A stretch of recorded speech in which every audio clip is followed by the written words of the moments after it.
Welcome to Life Transformation Radio. This show is all about life transformations and our journey from where we were to why we are doing what we are doing today. We will discuss the hiccups, the roller coasters, and the blood, sweat, and tears that has been poured out while discovering our purpose. It is all about our transformations. Here is your host, Sean Douglas. Good morning, good afternoon, and good evening. Welcome to another episode of Life Transformation Radio. I'm your host, Master Resilience Implementer, TEDx speaker, business positioning strategist, and international best-selling author, Sean Douglas. This show is currently heard in over 79 countries. So whether it's your first time joining us or you've been listening to us for some time, I want to thank you to those who are listening from around the world. Life Transformation Radio is all about our transformation. Here, we tell the stories of why we're doing what we're doing. We highlight that transformational moment that changed our lives and how we use it to then transform others and elevate their lives as well. You can listen to us live right here on the Blog Talk Radio Network, Tuesday through Friday, 5:30 p.m. Eastern Time. You can join our Facebook group, Life Transformation Radio Community, and never miss an episode by subscribing wherever it is that you listen to podcasts. Life Transformation Radio can be heard on Apple Podcasts, Stitcher, Spreaker, Spotify, TuneIn, Player FM, Radio Public, Overcast, Castbox, Himalaya app, the Google Play Music app, Pandora, and available on our YouTube channel, Life Transformation Radio. Subscribe and leave us a rating and review, letting us know what you think of the show. On the show, my guests are entrepreneurs, speakers, business owners, coaches, podcasters, authors, amazing human beings that are impacting the world around them. And my guest today does just that. If you have any questions for any of the guests that I bring on the show during our live broadcast, Tuesday through Friday, 5:30 p.m. Eastern Time, you can call us up and join the show at 657-383-1109. Again, the number is 657-383-1109. And with that, please help me welcome to the show my guest for today, Carter Grusys. Carter, welcome to Life Transformation Radio. Hi, Sean. Thank you for having me. It's a pleasure to be here. I am pumped to have you on the show. We're going to talk about a very important topic today, a global topic, and I'm excited because I don't think I've had this type of topic. I mean, I've had people who have suffered from disabilities and have become, multimillionaires in their businesses and companies because they've used it to their advantage, whatever. But really, talking about how disabilities are your superpower is just an incredible topic. And I've got a half-sister with autism.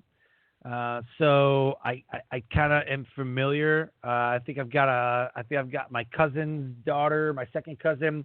I think she has a form of autism or something like that. I've got other family members that have some other things that they deal with and ailments and, whatever. So I think that this is a relatable topic that everybody can kind of get behind, know about, learn about, and you're the person to bring it to them. Yeah, definitely.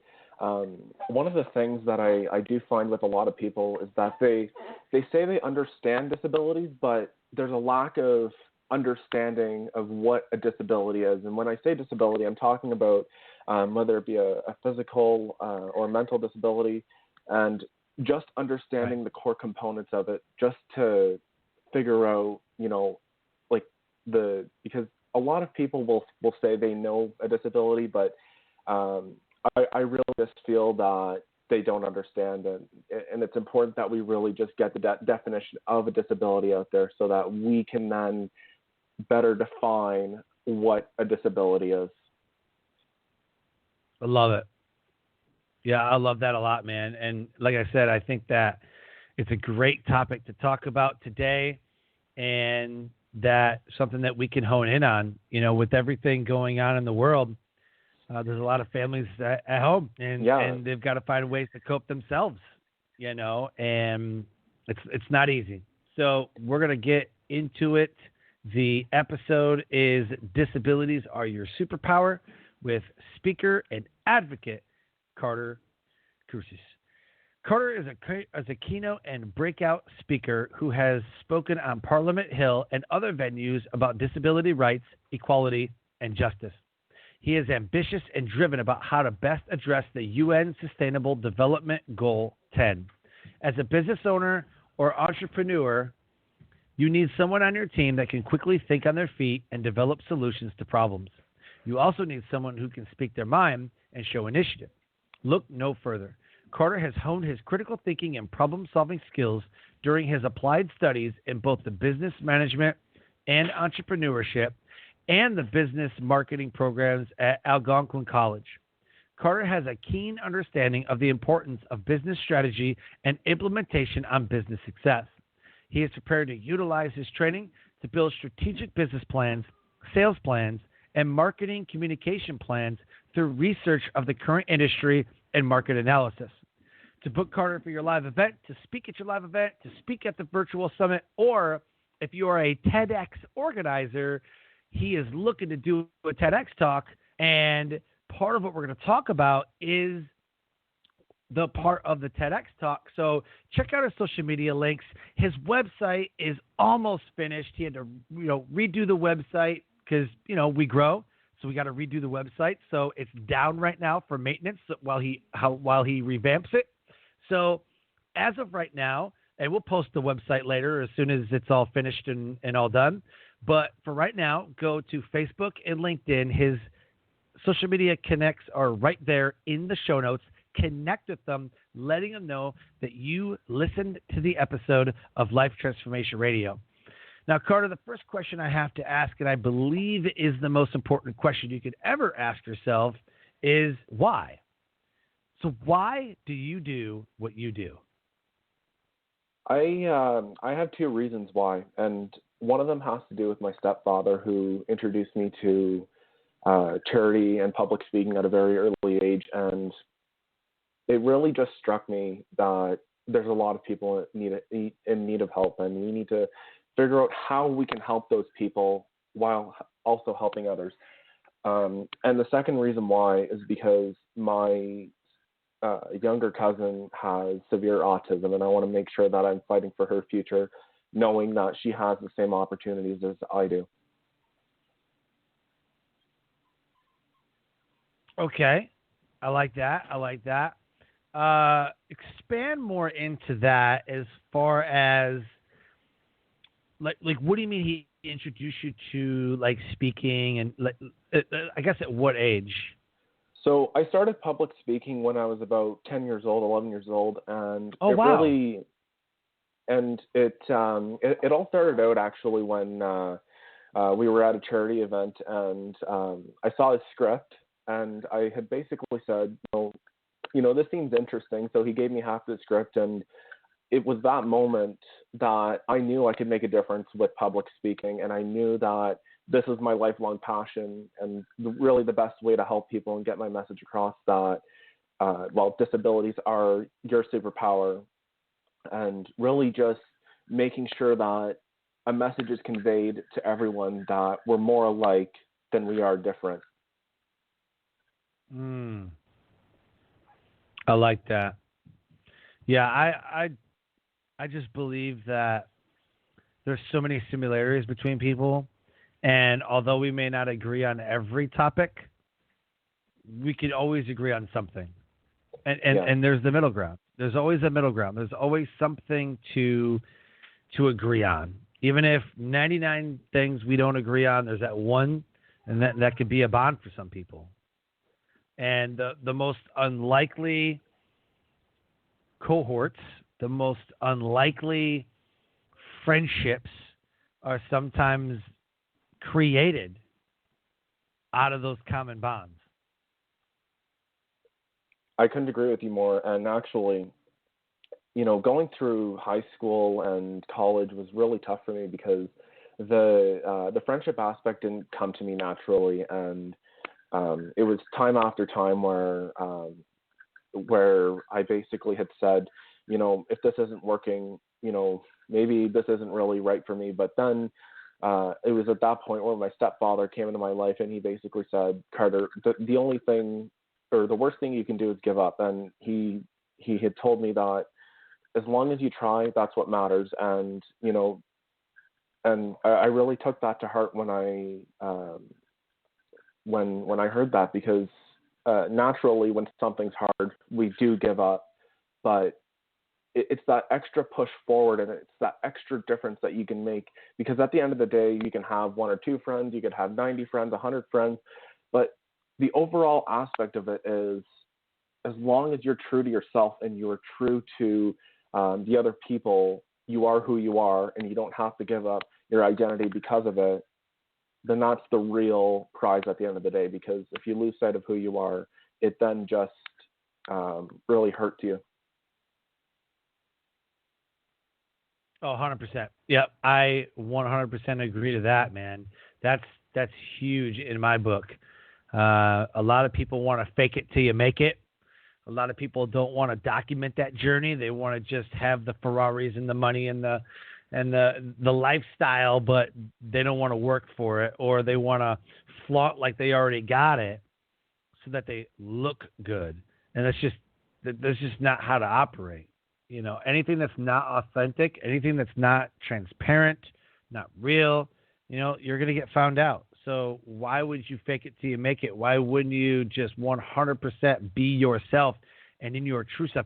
I find it fascinating that when you start to step fully into your purpose, not somebody else's purpose, but your purpose, when you step fully into your life and what you were created to be and how you were created to be, that's when magical happens.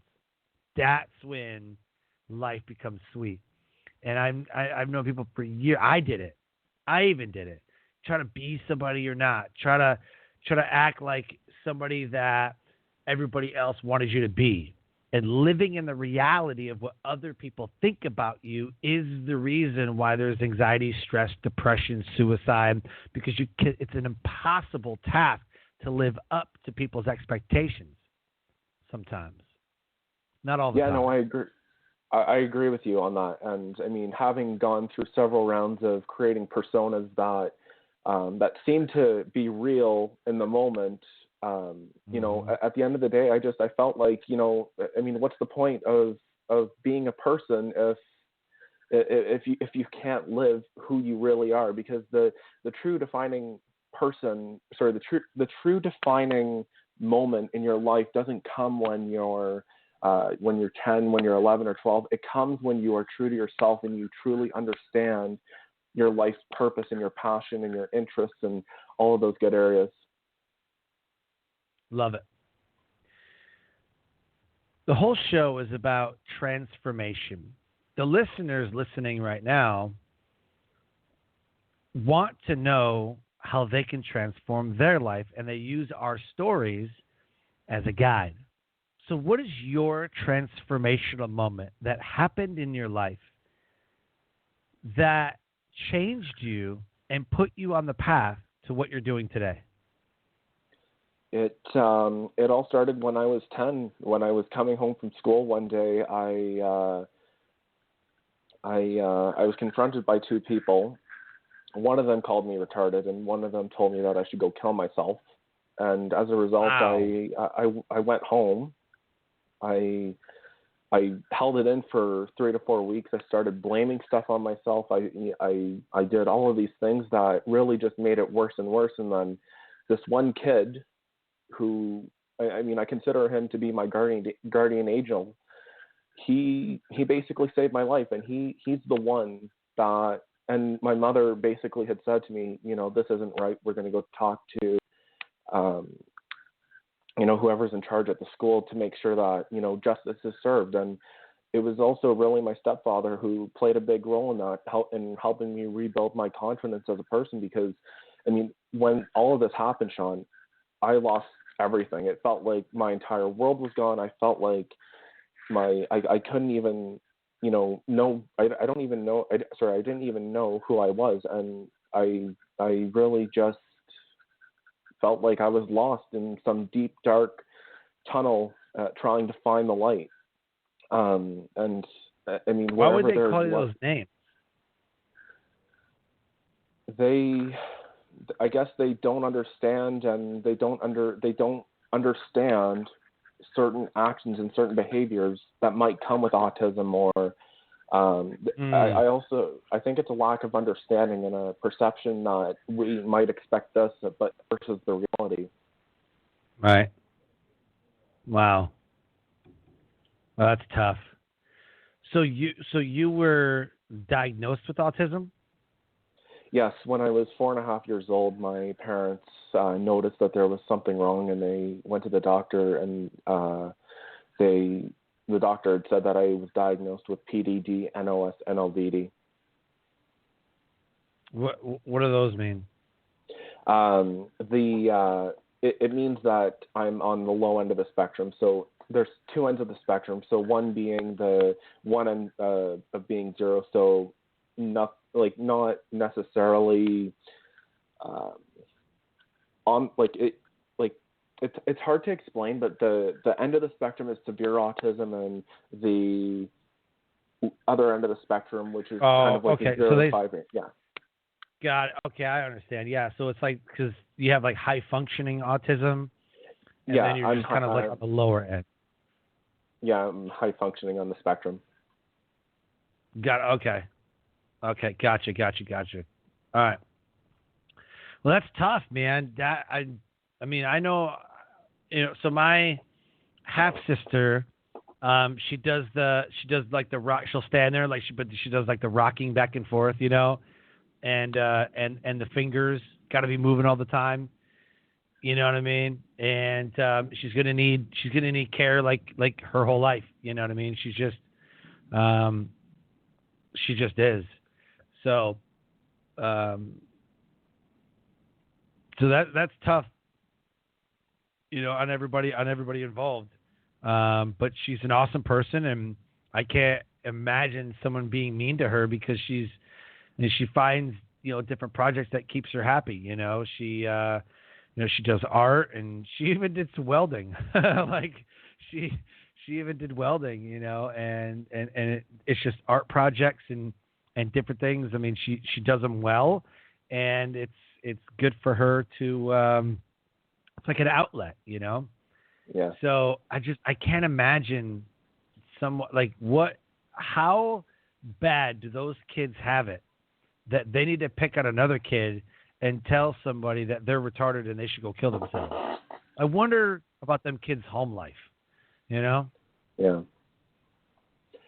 I really think that it comes down to how people are treated at home and how they perceive reality, because if I hadn't been there, they probably wouldn't have said something as mean as that. But again, like with any bully, they're always going to put people down, and you need to figure out a way to either ignore them, or you also need to figure out a way to deal with it in a professional manner. Yep. Yeah, 100%. So you get bullied. Your stepfather introduces public speaking to you. And then you spoke on the Senate floor. That's incredible. Thank you. So what did you talk about in the Senate floor?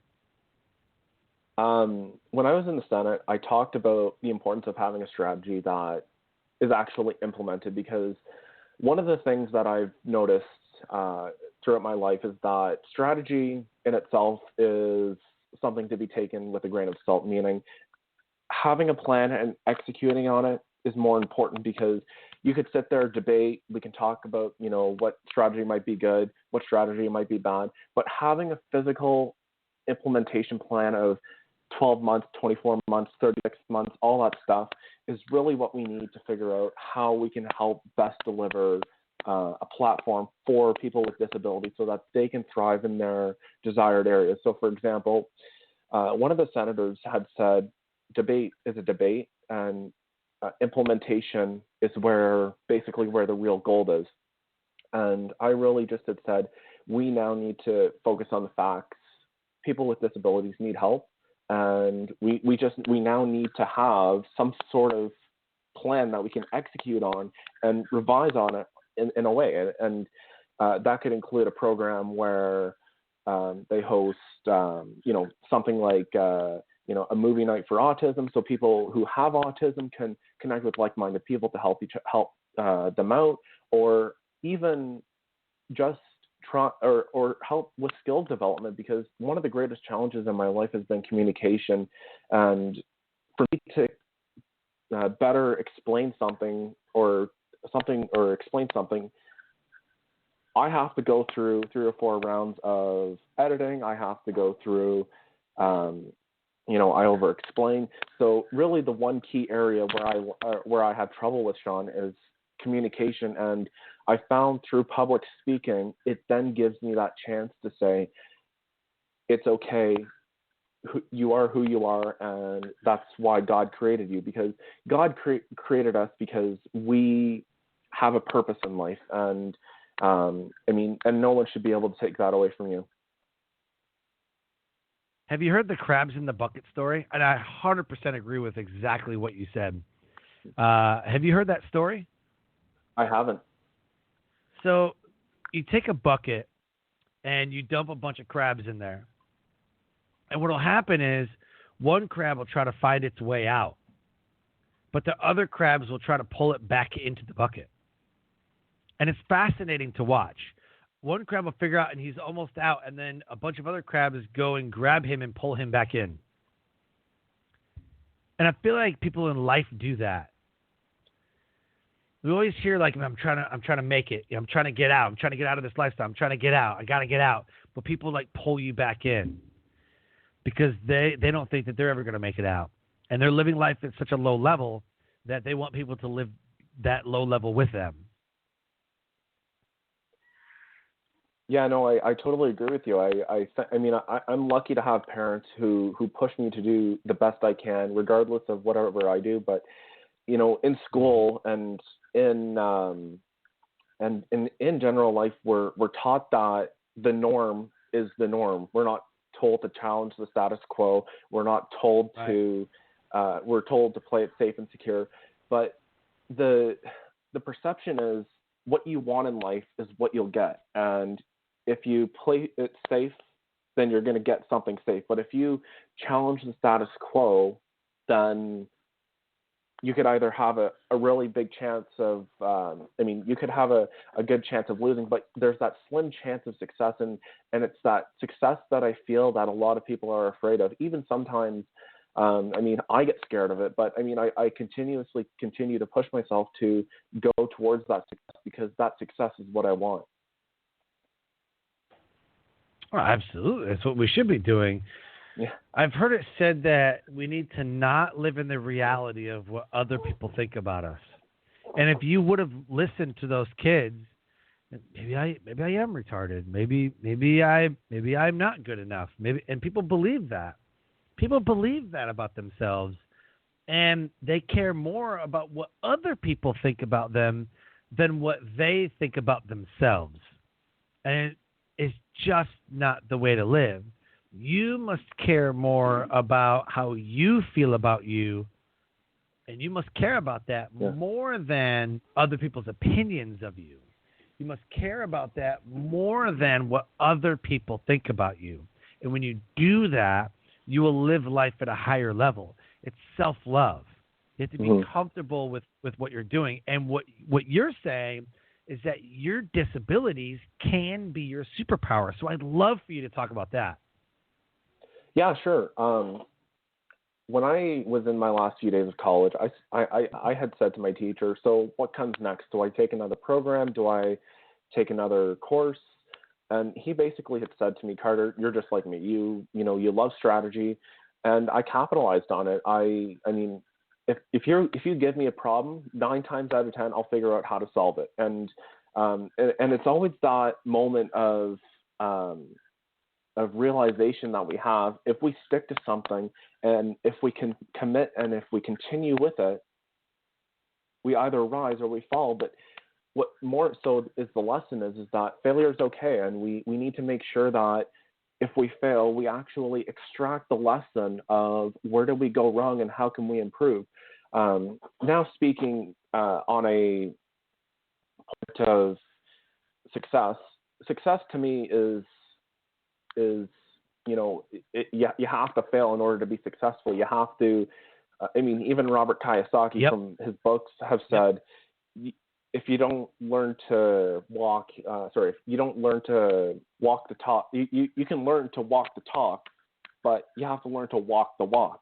So you don't learn to walk without falling first. So it's that extra information, it's that extra mindset of, I can do this, it's going to be okay, and if I fail, it's okay, it's a lesson.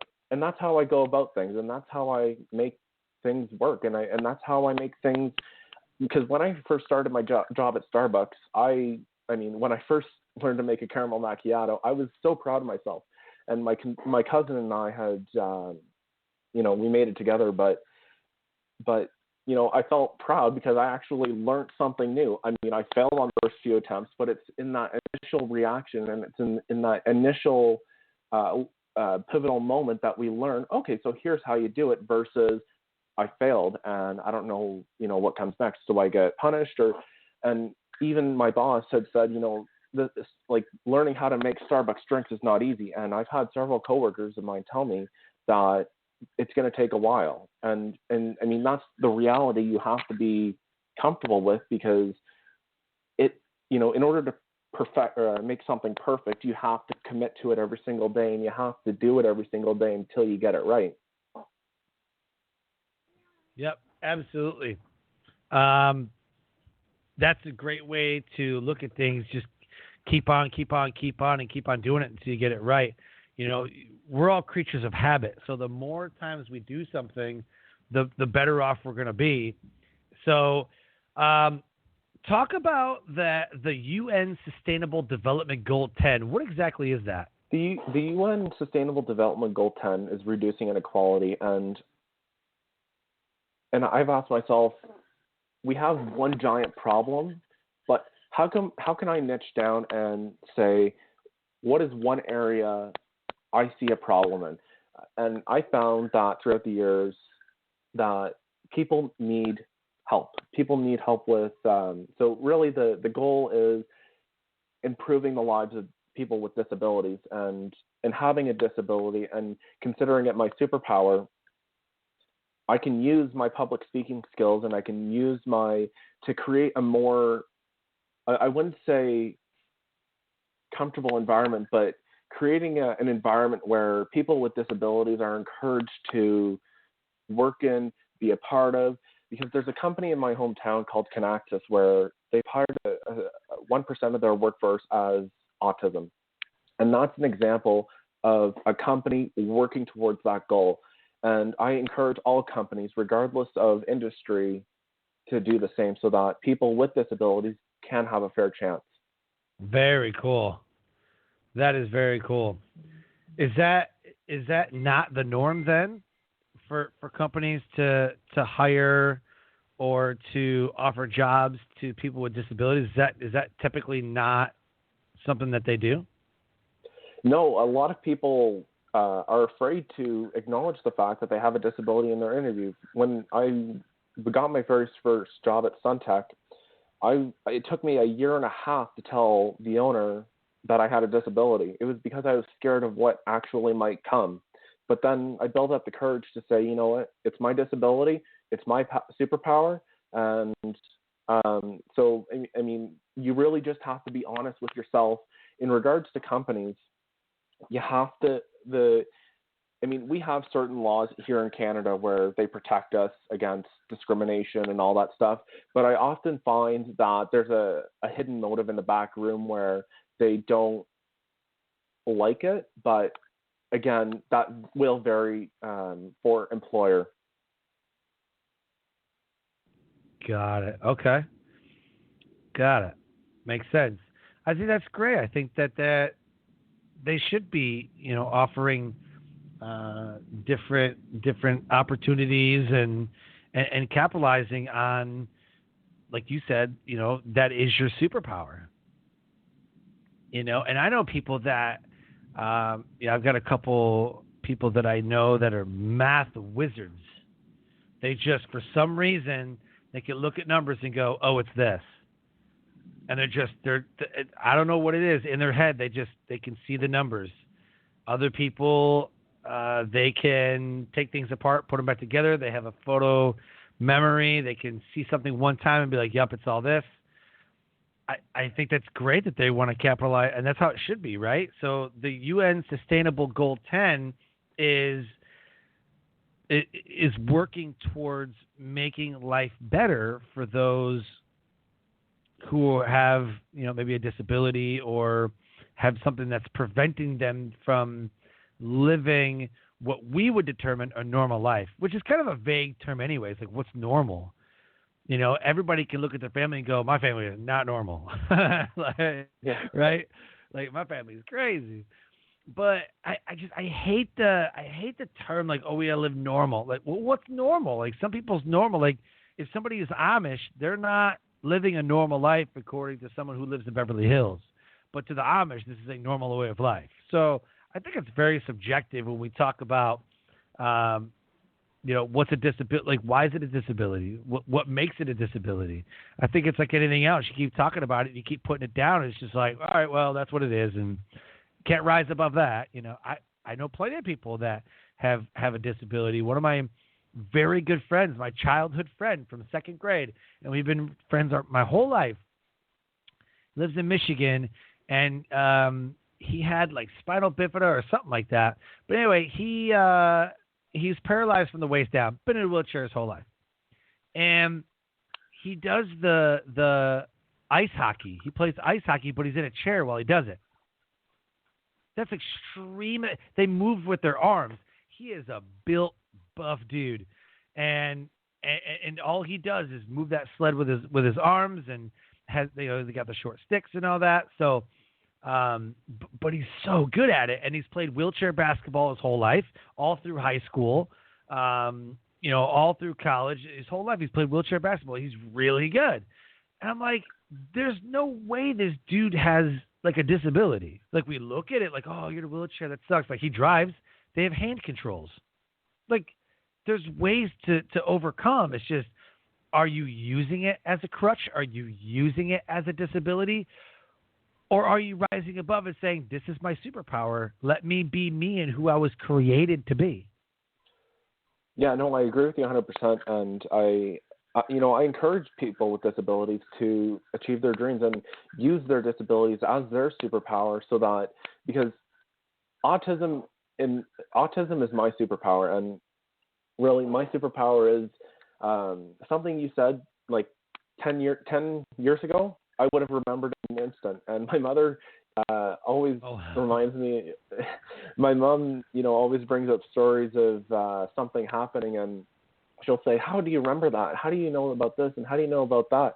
And I just said, well, I remember you saying it, and I remember the exact time and moment when you said that, the day, everything. And it's surprising, but it's really interesting how we can use disabilities, and how we can use disabilities as our superpower, and how we can help the world solve our problem. Because I'm never going to forget what she told me. She told me that we're better united than divided, meaning we're better together than alone. And that's something I always keep to heart, because right. I always value everyone else's opinion. I always value critical feedback, because it helps you grow as a person. Because when I was working at Halogen Software, back as a gift. So treat it like a gift. And I do to this day. I love it, and it's made me into a better person. Very cool, man. That's so awesome. I love the feedback too. Sometimes you hear things that you don't want to hear. It's tough to swallow, right? You're like, oh, maybe I don't like the feedback. Maybe I don't like this, But that's how we grow. Yeah. You said something earlier that failure is how we grow as well, and always be failing forward. So just keep that in mind. Always be failing forward. The failure is not bad unless you say it's bad. If you believe that it's good, then it's good. If you think that failure is bad, then it's bad. So there's that.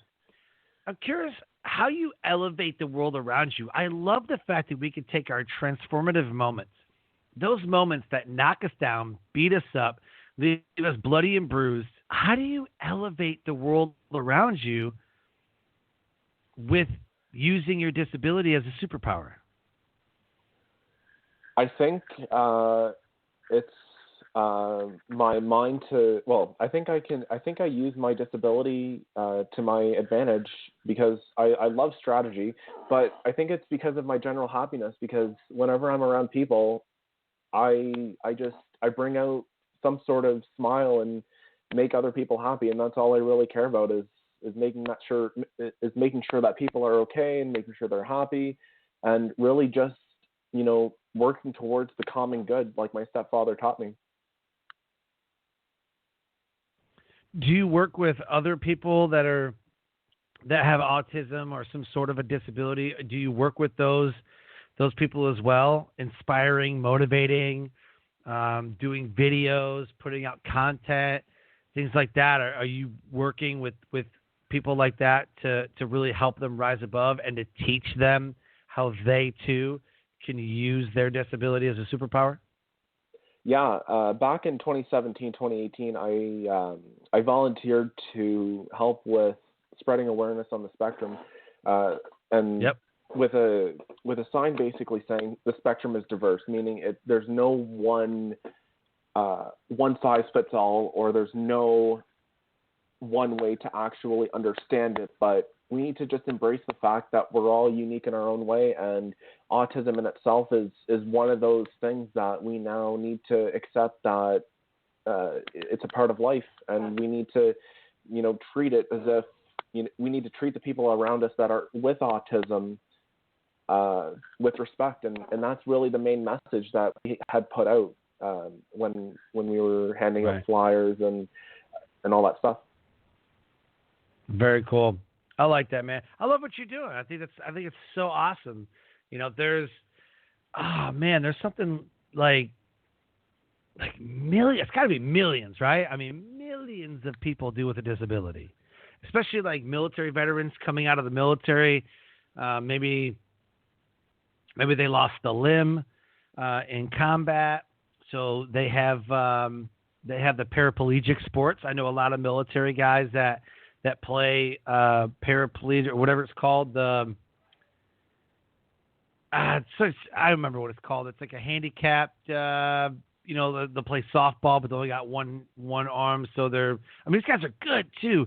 Or they lost their legs, so they have they can still they have the prosthetics, so they still run the bases and things like that. But it's a league for that, right? Or they run track, or they whatever.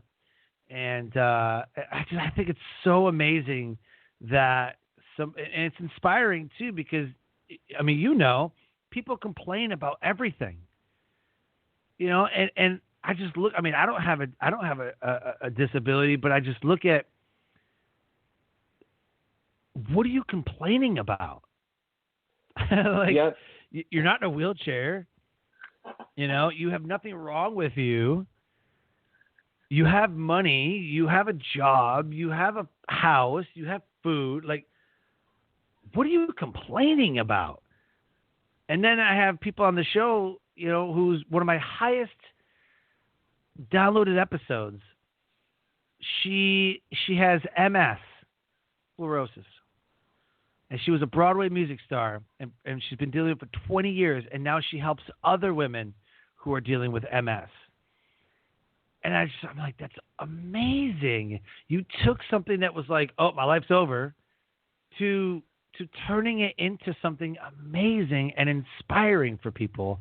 And you've done the same thing. So I congratulate you, and I think you're doing amazing, man. So keep it up. Thank you.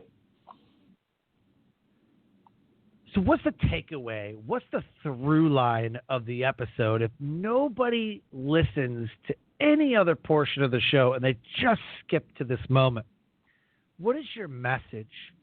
What is it that you want the listeners to know and understand? I want your viewers to take away a couple of things. Wherever there's darkness, there will always be light. If you're stuck in a tunnel, feel like life isn't treating you the right way, just remember that it's going to be okay in the end, and you have people there to support you. And secondly, be true to yourself, because it just makes that difference when you're feeling down or depressed or anything like that. It just helps, because creating a false reality is not the best way to foster a life. I like that last part. Say that again. Don't create a false reality for yourself, just because if your life seems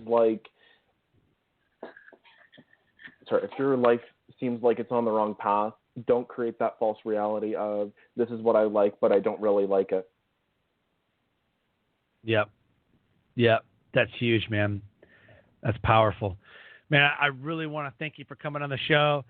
Absolutely amazing. I love the mission that you're on. I think it's super cool, man, that you got to go speak to the Senate. That's huge. Got to speak on the Parliament floor. That's very, very cool. In Canada, I assume, yeah? Yeah, in Canada. So cool, man. I just think it's awesome. And then, you're working on that UN, sustainment goal. I just think it's super cool, man. I don't think a lot of people know that those even exist, or that the UN even does things like that, or even that the UN even has speakers that come in and speak to the UN. I just think it's super cool what you're doing, man. Thank you. I really appreciate it, Sean. So, Life Transformation Radio listeners, an amazing guest impacting the world around him. If anything resonated with our conversation between myself and Carter today on Life Transformation Radio, reach out to him. His social media links are right there. New website link coming soon, will be posted as soon as the website is updated. And with that, I close the show by saying, live your brand. Find opportunities every day to live out the core values that you hold deep in your heart. And I call this living your brand. So until next episode, live a great life.